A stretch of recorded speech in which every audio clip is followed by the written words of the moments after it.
In 2015, a partnership was formed between melliosport, moneyforyourmotors.com, Gold Kart and Jade Engines.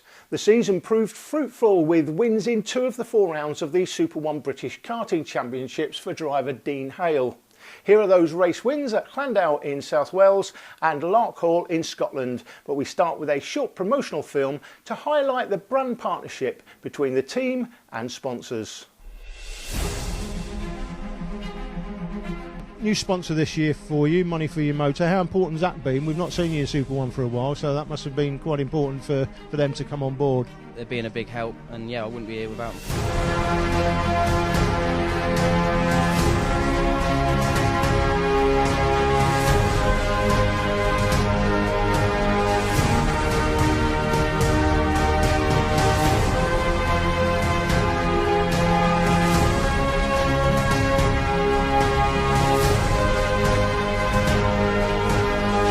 I just want to thank Pat from Money for Your Motors for making it all happen, Les from melliosport and all the Jade Kart team, and Jack, my mechanic. It's going to be a drag race to the finish line. Who gets it? I think it's just Hale who managed it. Up to 3rd place comes Dean Hale, so a good move from him. Through Chandler's, Hale up to 2nd.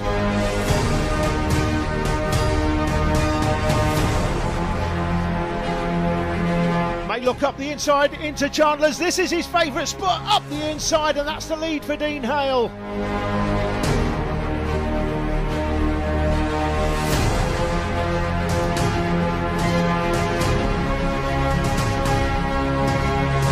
Out of the final turn, Dean Hale, Money for Your Motors and melliosport, the winning combination.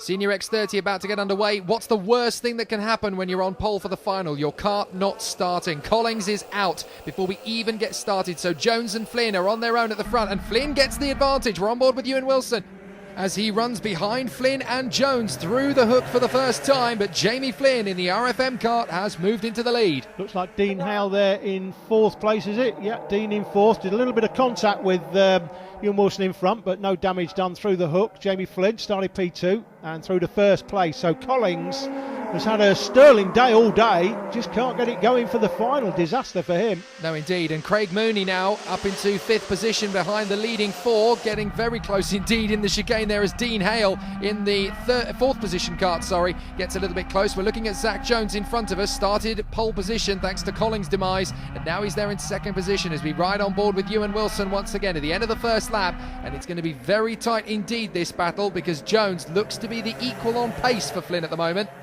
On board with the Helicam, probably the best pictures we've had from the Helicam at any of the Super 1 meetings we've done so far this weekend. The aircraft flown in conjunction with the organiser, the circuit owner, the officials and the drivers, so we can get this close-up action that they all want to see. It's helped, of course, by the fact that we've got a 4K camera on the aircraft this year, and that enables us effectively to zoom into the action and look like it's much closer than it actually is. Isn't modern technology marvellous when it comes to this kind of footage? We're on board as well with Wilson, another great example of the 21st century tech, the GoPros that we use, of course, nowadays to grab onboard footage so you can feel exactly what it's like on board with the drivers as they make their way through to Surtees once again. And interestingly, we didn't really make a point of it before, but did you notice, Alan, the first 2 drivers on the front row of this grid, both Welsh, local knowledge, once again, playing into the hands of those who know this place. Exactly, and Josh Collings, of course, who should have been on pole, he's a former Welsh champion, Jake, so the Welshmen doing well on their home track. It's how they do on tracks away from home, though, that will determine where they end up in the championship. Well, of course, you can always have a good race meeting on home soil, and that can actually give you the confidence to do well. As up to 3rd place comes Dean Hale, so a good move from him. He has the nerve, once again, one of these drivers who makes an overtaking move and has the nerve to signal to the guy, come on, let's get after the leaders. Well, what do you think I'm trying to do? Dean's an old stager, isn't he? He knows that's the first thing you do. As soon as you overtake someone and you've got a little bit of a gap to the drivers in front, you just give them a little push signal. Don't overtake me back straight away. Just let me spend a little time in 3rd place. place and give me a chance to get away from you, basically. Yeah, allow me to enjoy the view as Mooney has a look on the inside of Wilson. Is he going to get there? Yes, indeed. Great move there from Craig Mooney. Started P3, so he's on the comeback trail on the CRG kart. He is now into 4th position once again, and this is a disappointing run in the end then for Wilson. Oh, really is, because he's lost another place now to Lewis Malin. So Malin's got through now up to 5th position. What is happening to Wilson? He's tumbling backwards down the field here. Yeah, it looks like he's got some sort of issue, that's for sure. As the kart sweep past up towards Surtees. One more time, that is Surtees. This is McWhirters, the right-hander, and Jamie Flynn, who I mentioned in my ones to watch earlier on. Out front currently from the 67 kart of Zach Jones in 2nd. Dean Hale hunting them down in 3rd.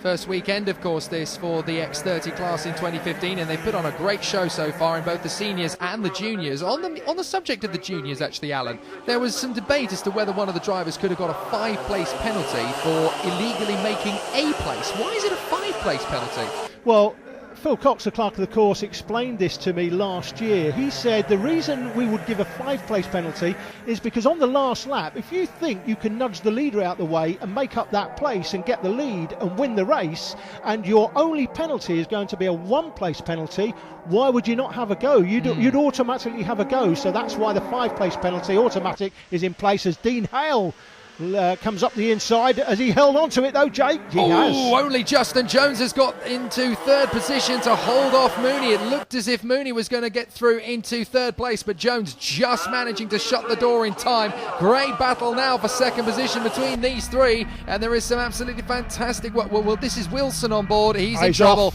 Yeah. Clearly he's got some sort of problem. We saw he was having an issue with the car, and into Parc Ferme he goes. Why is it always the camera car that hits trouble? It just seems to be the curse of the camera, doesn't it? Well, it has been this weekend, that's for sure. We had that problem in the, was it the Honda Cadet race? With Oliver Beerman, yes. He got cannoned into by Casper Stevenson. No fault of his own, of course, but it would happen to the car that carries the camera, isn't it? It's always the way. Meantime, back towards the leaders again as they make their way up towards the Spitfire Straight, and that will charge them towards Raymond's. Now, Mooney's looking very strong at this point of the race, right on the back of Zach Jones. He looks like he could be on for a potential podium here. He's got to really read the situation of the kart in front of him. He's got to look at where he's positioning the kart, the speed through apexes. Again, it's all about following the kart in front, not necessarily going for the move, just watching, looking for weaknesses. One driver that will be looking to go for the move will be Dean Hale. Dean will not be wanting to sit there in 2nd place. If he feels he's quicker than Jamie Flynn, and clearly he will think he is, I think he may look for the move up the inside here at Chandler's, will he? Did that before, does it again, and that's the lead for Dean Hale. So nice clean move by Dean. He's through to the lead, and he'll be hoping he can put some distance now between himself and the chasing drivers. Yeah, absolutely. A perfect taking move there from Dean Hale. That's what it's like, threading the needle at 40-50 miles an hour. You just got to have it absolutely planted and find that gap and make good use of it, and he's done so. And look, he's already put 3 kart lengths between himself and Jamie Flynn. New sponsor this weekend, Money for Your Motor for Dean Hale. They might be offering him money for his motor if he carries on like this. Well, he's doing a fantastic job now that he's got in front. It's now up to Flynn, of course, to get back on terms with Hale and not allow the 83 of Mooney, who's up to 3rd position. So we didn't see him make the move on Zach Jones, but he has got through into 3rd position. So Mooney having a great meeting. Yeah, and I think Mooney is the fastest man on the track at the moment. He's clearly closed down the 2 in front, and he's all over the back of Jamie Flynn. He's going to make the move in Raymond's here. He's got to. He's close enough. No, he's not close enough. He's not going to make the move yet. He's going to wait.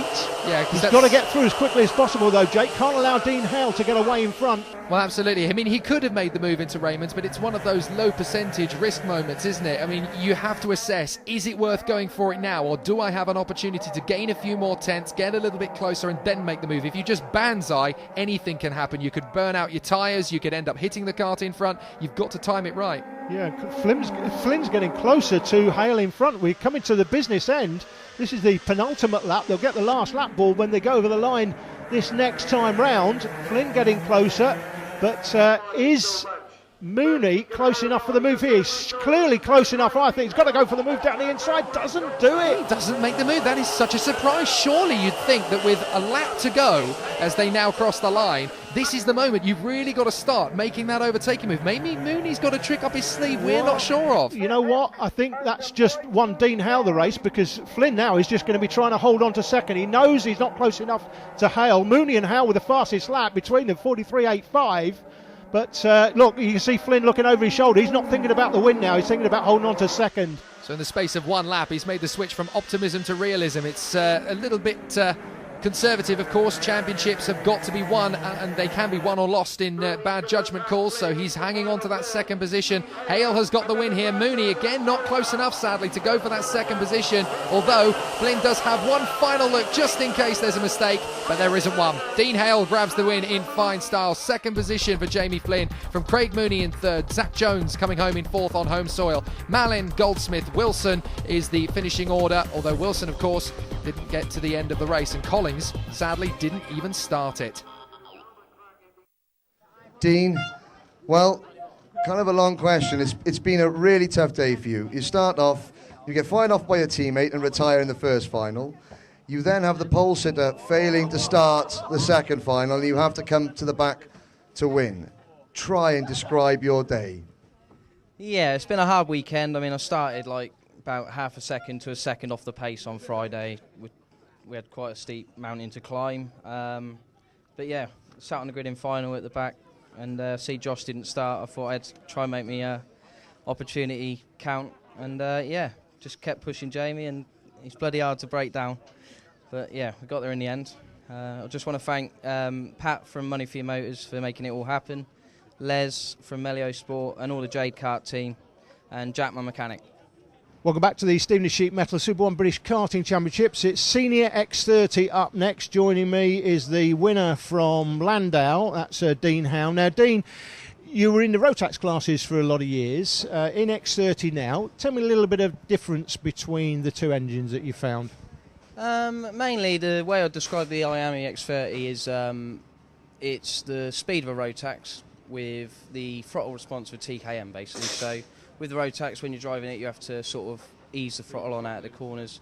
This, you can give it a bit more whack off the corners. Other than that, the costs are pretty much the same, because you can obviously build them yourselves and work on them yourselves. Yeah, these aren't sealed, the X30s, the Rotax was. It's interesting what you're saying there. I was talking to Mark Baines, who runs his own team at Houghton Park. The early hype on the X30 was that it's going to be a lot cheaper than Rotax, but Mark was saying that that's not proving to be the case from his experience, and that seems to be what you're saying as well. The maintenance costs are around about the same, even though you can maintain this yourself? Yeah, it's all about the same. Buying an engine, again, works out pretty equal, and rebuild costs are about the same. It does gain, though, in the fact that the engines, I think we've only ever found about 2 tenths between two engines. They're a lot more closer. I mean, when I was racing Rotax, I've tested engines that there's been more than half a second between. So that's the big gain, why I've stuck to this class. Okay, and new sponsor this year for you, Money for Your Motor. How important has that been? We've not seen you in Super 1 for a while, so that must have been quite important for them to come on board. Yeah, it's good of them. Les has sorted out all the sponsorship. They're being a big help, and yeah, I wouldn't be here without them. So the melliosport boys will line up on row 2 behind Jamie Flynn and Collins. It's Dean Hale and Max Goldsmith then on the second row. Mooney, Wilson, Reith and Malin as they make their way out of the final turn. And is Jamie Flynn going to get the jump of the lights? Yes, he does. Into the first corner nicely, and Dean Hale has followed into second position. So a great start to proceedings then from Dean Hale, and already he's charging after Jamie Flynn as they go into the double apex for the first time. And that is the 16 of Wilson going up the inside of Craig Mooney. He almost pitched him into a spin there. They both managed to get away with that one. Lewis Malin took advantage. He made up a place at the back of the field, so it's still Jamie Flynn out front with Hale and the former Welsh champion Josh Collins in behind. Max Goldsmith on the 66 there in fourth place with 83. Craig Mooney right in behind him.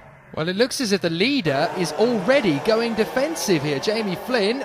Malin made up a place in the final corner, Jake. Yes, indeed. He managed to get the move done on the inside line, so Malin is up another position with Wilson and Reith not far behind. Here we go for the lead, and that is a big mistake from Flynn. He's going to go down to 4th position behind Goldsmith, possibly even 5th, so the new leader is Hale. 2nd position, that is now the former C-plate, Collings. 3rd place is Goldsmith, not for long. Here comes Malin. Down to 6th position is the number 27 of Jamie Flynn. So Flynn led into the double apex at the bottom of the circuit. Half a lap later, he's down to 6th place. Welcome to karting, folks.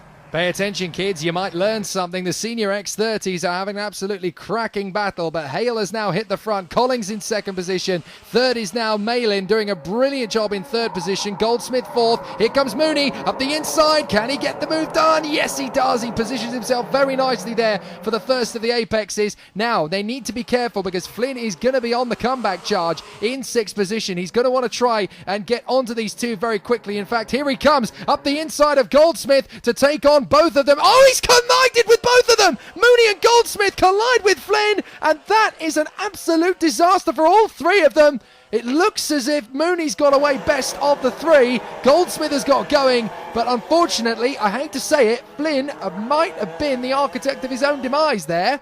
Now he's the one doing the overtaking, of course, so if it's been spotted, and there's not many karts on track, so you'd have to assume it may have been, if it's been spotted, if it's reported to the clerks of the course, the officials, then they will deal with that. And as he was the one doing the overtaking, now we didn't see the full overtake, of course, but he was the one doing the overtaking, we know that, and if he's deemed to be at fault, then that could be a black flag, but there doesn't seem to be any warning flag out at the moment. Maybe it's not been spotted, and I've said before, I'll say it again, the officials can only deal with what they see themselves, and of course they may be in the office dealing with other issues.